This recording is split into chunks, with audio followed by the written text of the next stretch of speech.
خاف عليه، حوط عليه، حبه من قلبه، خاف عليه.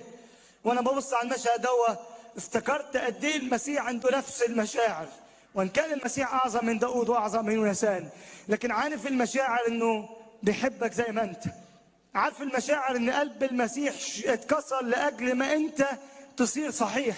عارف ان قلب المسيح على الصليب يقول عنه العار كسر قلبي فمرضت.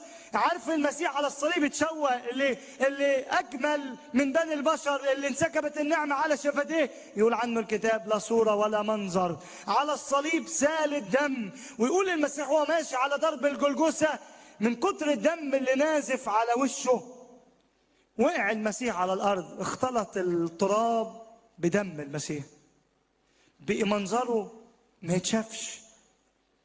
والمسيح اللي كليه الجمال اتشوهت صورته عشانه وعشانك. والمسيح اللي كل الجمال فيه أبرع جمال من بني البشر يبص على الصليب يقول لك ولا صورة ولا منظر.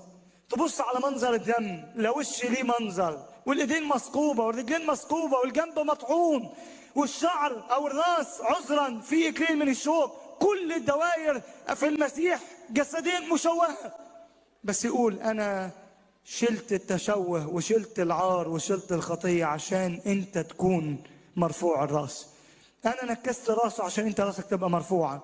انا نكست راسه عشان اديك علاقة صحية سوية. انا نكست راسه عشان اقول لك ان في زي ما في علاقات سامة في علاقات صحية، واعظم علاقة صحية اتمثلت في يسوع المسيح اللي مات لاجلك على الصليب. بيحبك، عايز يصنع معاك علاقة مليانة صحبة وألفة ومحبة، وقابلك زي ما انت، وقابلك بعيوبك. النهارده واحنا بنرنم شلت عينيا من على الناس عشان الناس حبال بتدوب، وانت عينيك ما جرحتنيش، انت في يوم ما رميتنيش يا رب.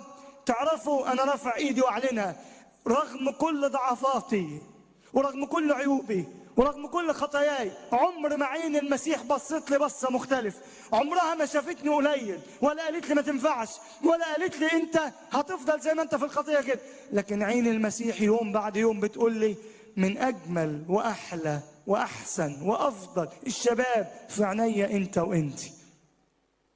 عارف باصص لك ازاي؟ يقول لك اليوم ده عايز اطلع واطلع منك، اطلعك واطلع منك احلى حاجه. لم احلم يوم من الايام ان اكون خادم للرب، مع ان ده شرف لواحد زي حالاتي. لكن وانا عايش في ايامي عمر ما تخيلت ان ممكن تكون سمعت مني الكلام ده. عمر ما تخيلت ان انا كشاب ممكن اكون خادم. عمر ما تخيلت ان واحد